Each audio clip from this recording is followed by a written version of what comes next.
Alhamdulillah rabbil alamin wa bihi nasta'in ala umuri dunya waddin wassalatu wassalamu ala asyrafil anbiya'i wal mursalin sayyidina maulana Muhammadin sallallahu alaihi wa ala alihi wa sahbihi wa man tabi'ahum bi ihsan ila yaumiddin amma ba'd. Subhanaka la ilma lana illa ma 'allamtana innaka antal alimul hakim. Bishrah li sadri wa yassir li amri wa hlul 'uqdatam min lisani yafqahu qawli. Biyassir wa la tu'assir rabbi tamim bi khair. Ya, tadi pagi saya baca kitab Al-Ulama Al-Aghniya, para ulama-ulama yang kaya, yang mereka lebih mementingkan ilmu daripada kelezatan-kelezatan dunia.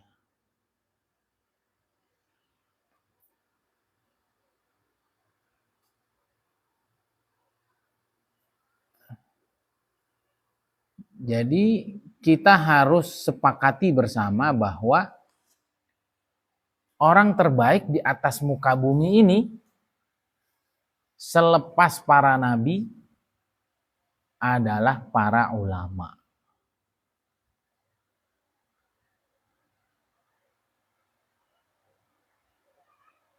Adalah para ulama. Mengapa? Karena merekalah yang menjadi pewaris para nabi, makhluk paling mulia itu.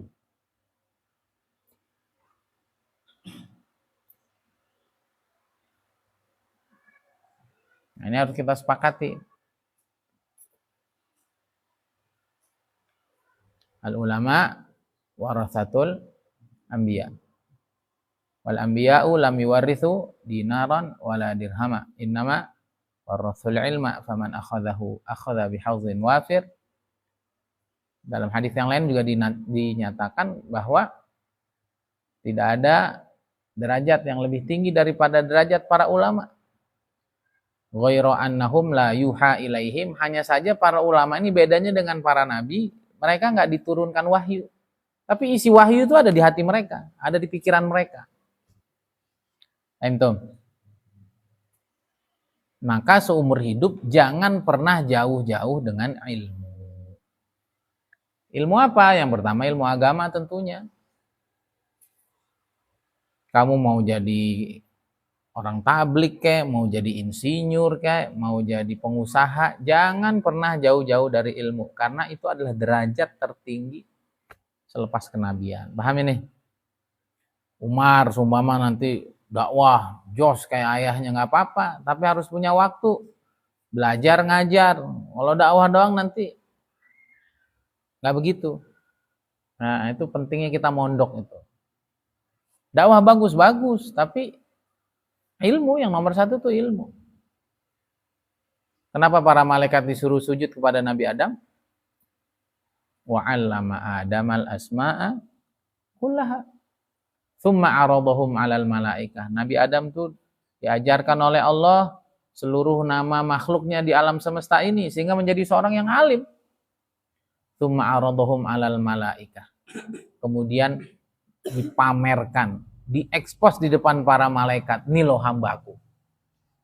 Dan itu saya baca dalam kitab Safahat min Sabril Ulama, Syekh Abdul Fattah Abu Ghuddah, bahwa para malaikat disuruh sujud kepada Nabi Adam karena ilmu yang Allah titipkan kepada Nabi Adam. Laulal ilmu lakana an-nasu kal bahaim, kalau bukan karena ilmu, maka manusia itu seperti binatang ternak. Ini udah harus sepakat nih, harus sepakat. Jangan pernah digeser. Ya, dengan apapun, dengan dakwah, dengan zikir.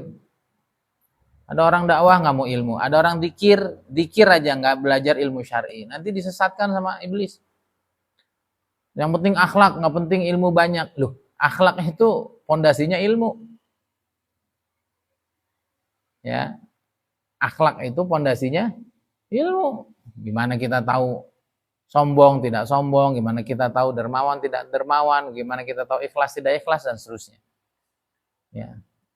Al-ilmu qoblal amal, termasuk amal itu adab. Maka nggak ada orang punya adab nggak punya ilmu, itu nggak ada ceritanya. Itu logikanya nggak nyambung.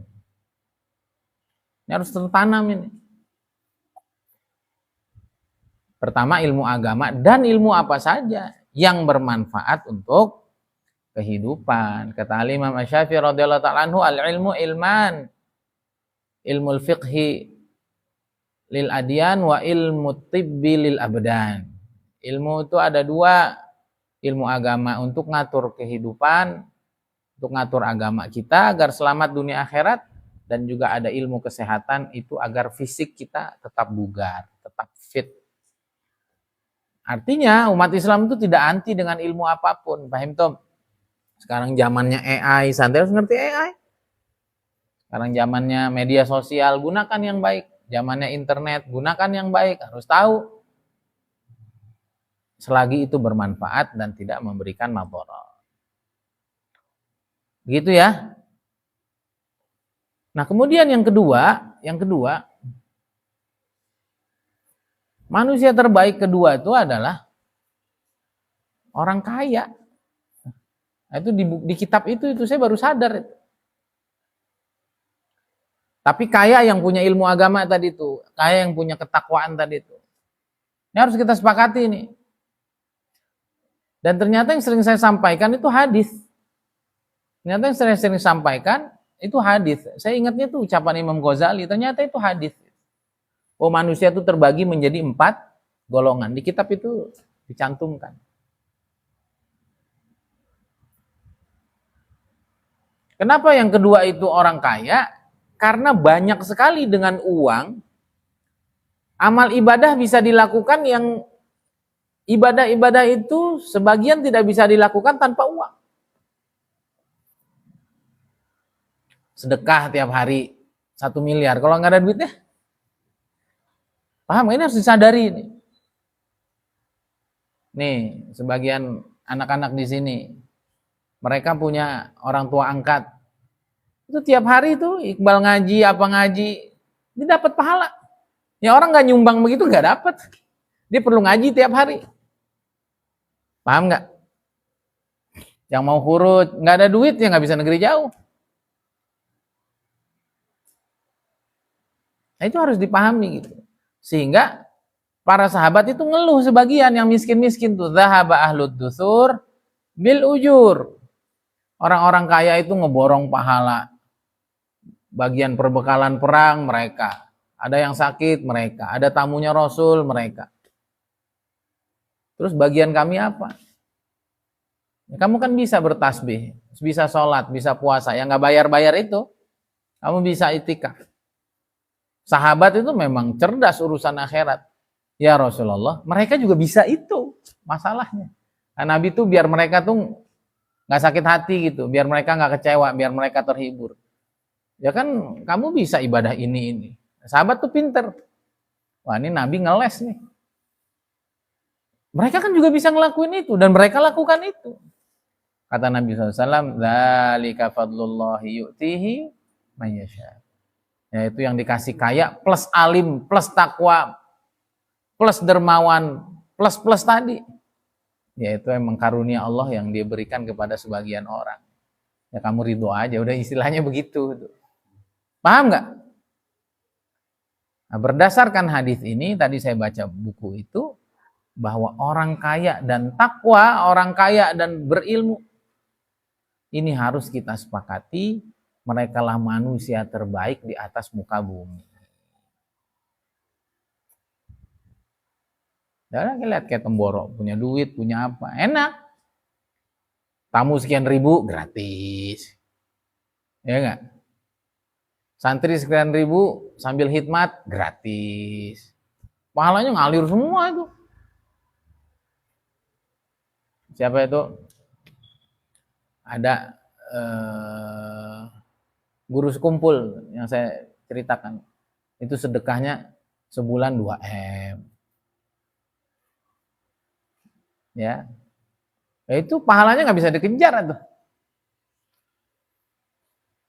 Cuman tadi basicnya mesti ilmu. Nah, para ulama-ulama yang ditulis di kitab itu, mereka udah punya duit banyak, mereka punya bisnis besar, mereka menjadi saudagar-saudagar kaya. Setelah kaya, main perempuan, jalan-jalan, poya-poya, santai-santai, kemudian menjalankan hidup seenaknya sendiri, atau untuk apa?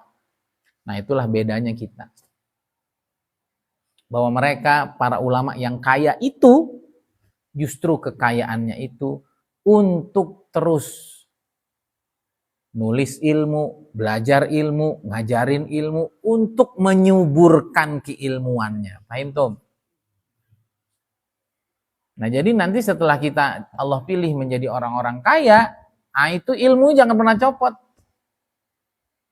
Bahkan saya ini bermimpi gitu. Ya Allah, kalau duit saya udah lebih banyak, saya mau ikut lagi tuh pendidikan akidahnya Habib Ali Bakir Segaf. Ya. Terus apa itu? Privat-privat atau les-les tentang mantek, tentang ilmu pikiran. Ini ada lagi satu tentang ilmu sirah segala macam. Dan itu berbayar. Yang bagus-bagus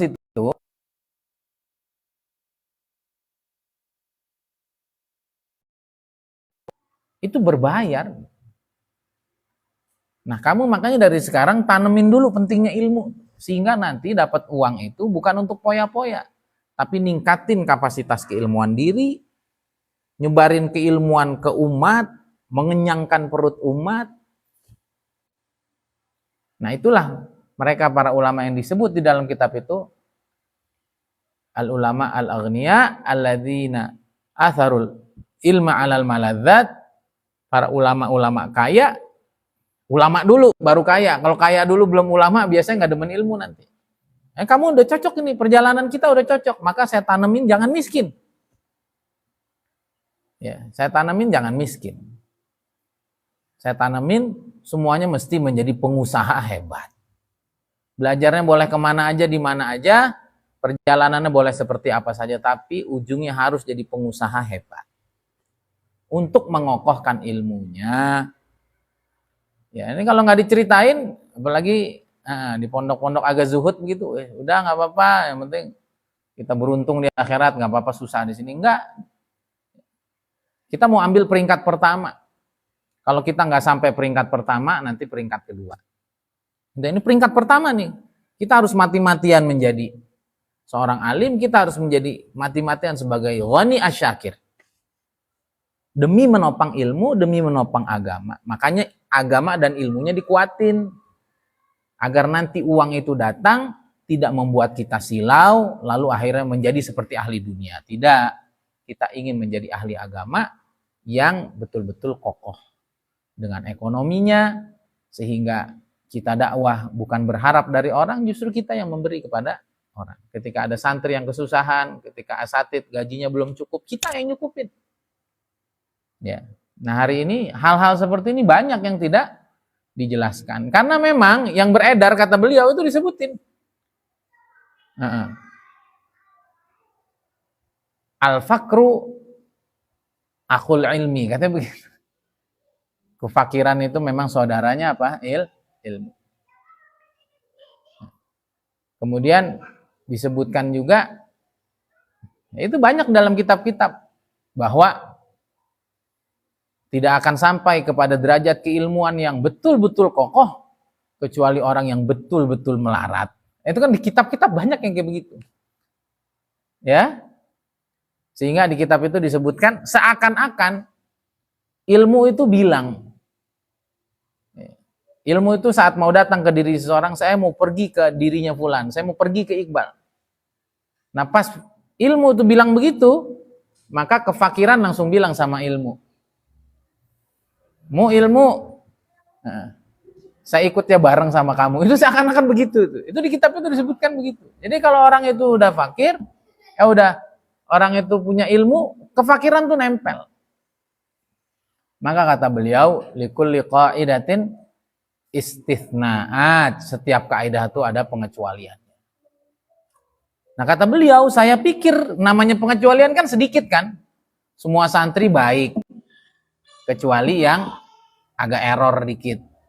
Nah, kecuali kan biasanya dikit.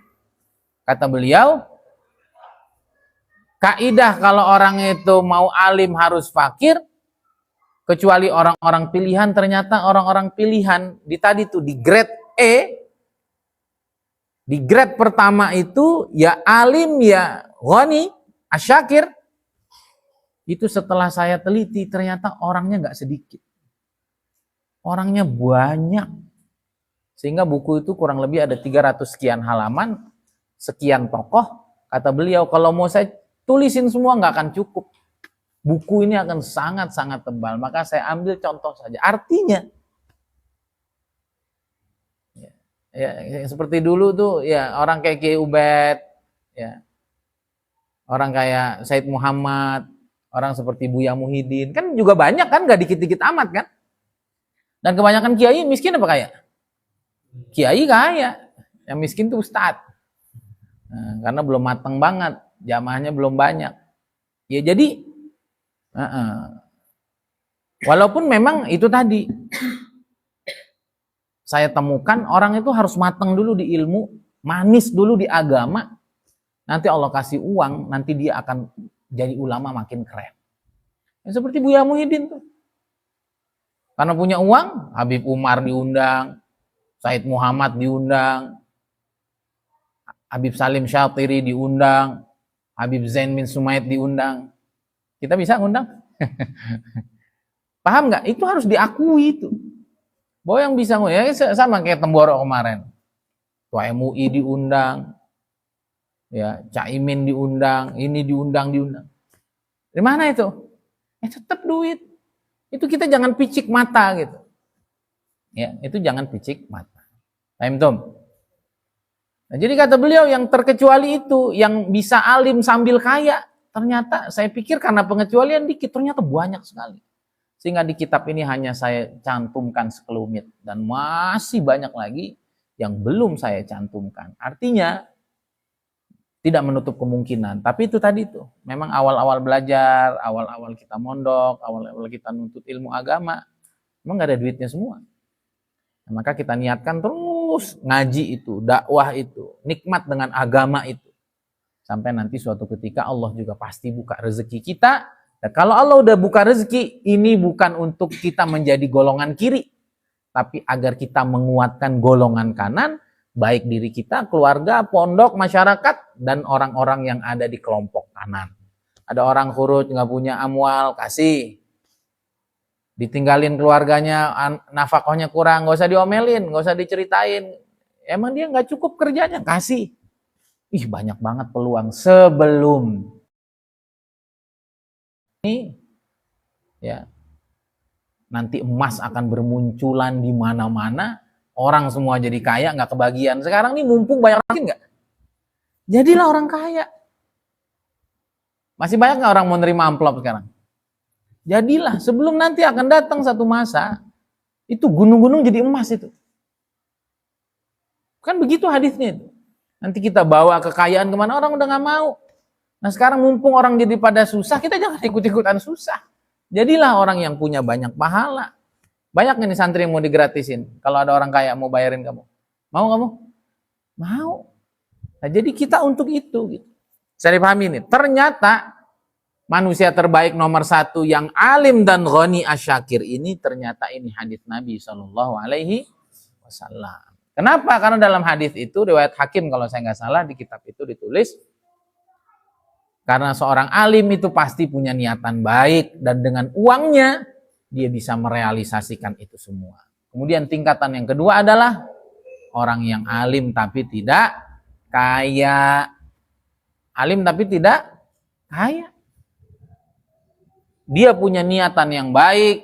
Aduh, kalau saya punya duit, saya akan ke Tarim, saya akan hurud setahun, saya akan ngasih beras kepada seluruh warga setiap yang mau ngaji. Yang istiqomah setiap subuh di awal bulan akan saya kasih minyak seumpama. Dia punya niatan baik, tapi karena nggak ada duitnya, nggak kesampaian. Maka kata Nabi SAW, orang seperti ini juga di derajat yang sama dengan niatnya. Di akhiratnya sama, di dunianya beda. Di dunianya apa? Beda. Ya. Nah, berarti yang terpenting derajat apa itu? Derajat alim. Diingat, pokoknya selama ilmu nempel dalam diri kita, kita akan menjadi orang terbaik.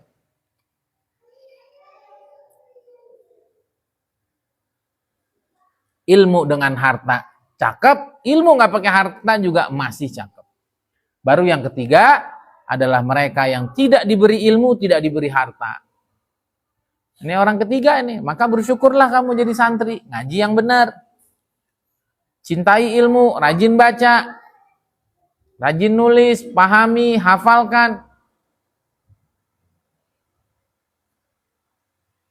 Yang ketiga, orang nggak punya ilmu, nggak punya harta. Orang nggak punya ilmu, ya, ngelihat orang pacaran, ya nggak, ngelihat orang ke Bali, ngelihat orang ke Eropa, ngelihat orang macam-macam itu maksiat dan hura-hura di dunia. Pengen nggak orang nggak punya ilmu? Kayak enak itu, ya, ngelihat orang korupsi dan lain sebagainya.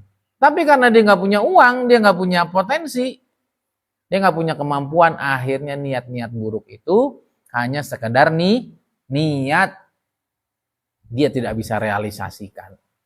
Ya nggak? Tidur sama artis katanya sekian ratus juta, ada yang sampai M. Aduh, gimana ya rasanya? Wah, itu otaknya kemana-mana. Nggak punya duit, ngayal.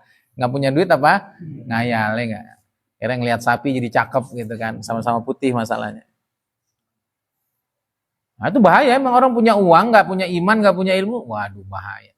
Baru keempat, manusia paling buruk adalah mereka yang nggak punya ilmu, nggak punya agama, nggak punya takut sama Allah, dan punya harta. Termasuk harta apa ya? Jabatan, kekuasaan. Nah itu orang Yahudi itu. Manusia paling durjana itu. Ya, Fir'aun, siapa itu? Ya orang yang punya kekuatan dan nggak takut sama Allah. Siapa Namrud? Siapa Qarun? Ada begitu semua. Ada begitu semua. Ya maka itu bagus itu. Kemarin saya dengar Ustadz Asep Sobari. Dari dulu itu dunia ini hanya dikuasai oleh segelintir orang. Dari dulu itu. Ya kan, Fir'aun, ya itu aja, yang lainnya mah jadi budak. Hari ini juga sama, iya juga ya. Itu hebatnya orang ahli sejarah. Iya juga. Namrud kan itu aja kan. Ya kalau Fir'aun kan itu yang kebagian Korun, Haman itu kan. Ya, kalau sekarang ya menteri segala bidang kan gitu. Inilah si Bahlul lah, siapalah kan gitu. Sama persis. Masya Allah. Ya. Nah dulu ada nggak yang kaya segala macam berbuat kerusakan? Ada nggak di sebelah kanan orang kaya dan berbuat keadilan di seluruh negeri? Itulah Rasulullah SAW dan Nabi, itulah para anbiya, itulah orang-orang soleh. Maka kebaikan itu ada pada ilmu dan kedekatan kepada Allah. Kalau dia ditempelin pakai harta jadi kekuatan. Ya. Sebaliknya kalau nggak ada ilmunya nih, apa yang nempel jadi madharat. Maka saya selalu bilang, habis ngaji ini jangan jadi orang takut. Ini takut, tuh takut. Bisnis emas itu kan riba gini. Ya kan udah belajar tuh. Gimana biar nggak riba kan gitu. Nanti kalau saya kuliah, nanti kalau ini. Ya, ente kan udah belajar. Dan terus ngapain belajar masih takut? Paham tuh? Inilah agama ini untuk menjadi filter kita. Maka saya selalu bilang sama kalian, hidup jangan takut, jangan juga terlalu berani, tengah-tengah. Ya. Kecuali kamu kuliah, dosennya Yahudi ngajarin tafsir, nah itu jangan, itu mah terlalu berani. Itu orang error juga kayak begitu. Kuliahnya di Kanada, kuliahnya di Leiden, kuliahnya di Amerika, kuliah tafsir sama rabi Yahudi, ini nggak nyambung. Ya. Ya, tapi selagi di negeri Muslim sama orang Muslim, nah, ya di setiap tempat ada lebih kurangnya. Jadi jangan juga terlalu takut. Ini nggak baik. Jangan juga terlalu berani. Udah hidup khairul umuri awsatuha. Jadi dengan adanya ilmu ini membuat kita jadi tahu rambu. Jangan setelah kita tahu rambu-rambu kemana-mana takut. Jangan. Paham ya? Nah, saya nggak mau. Santri saya harus ada di mana-mana bidang. Belajarlah ini, cobalah ini, taulah ini, dan itu gunakanlah ilmu yang kalian belajar hari ini untuk menjadi rem di masa depan. Gas, ada yang nggak baik, rem. Jangan ngerem lu, nggak kemana-mana tuh ngerem lu. Gas, kalau perlu ngebut, cit. Bisa dipahami nih. Ya, maka saya berharap kita semua, saya doakan kita semua yang hadir offline maupun online, kita menjadi manusia yang terbaik, yang mengambil derajat setelah para nabi itu, derajat keilmuan para ulama, derajat orang yang suka kepada ilmu. Yang kedua adalah derajat al-ghani, asyakir, di mana mereka bisa ngeborong pahala yang orang-orang nggak punya duit. Mereka nggak bisa borong pahala ibadah yang harus menggunakan duit. Jangan sampai kita semua, semoga tidak ada di antara kita semua yang tidak cinta dengan ilmu. Karena ketika orang itu jauh dari ilmu, jauh dari Allah, jauh dari ketakwaan, ditempelin apapun, semuanya menjadi madharat. Maka kalau kita sudah punya ilmu, majulah, bangkitlah. Negeri ini, kepemimpinannya, kekayaannya, kebermanfaatnya semestinya ada di tangan orang-orang soleh. Jangan malah takut. Terakhir, Nabi SAW bersabda, ni'mal malu salih fi yadir rajulis salih. Harta yang baik sebaiknya itu ada di tangan orang-orang soleh. Termasuk juga hadis Nabi yang menceritakan bahwa orang terbaik adalah yang tadi, adalah hadis la hasada illa alas. Natain, kita nggak boleh iri untuk jadi orang lain kecuali menjadi dua orang yang kalau ini berkumpul maka akan menjadi sangat sempurna. Rajulun atahullahu ilman wa rajulun atahullahu malan. Allahumma ja'alna minhum. Amin ya rabbal alamin. Hadza billahi taufik. Subhanaka wa bihamdika, asyhadu an la ilaha illa anta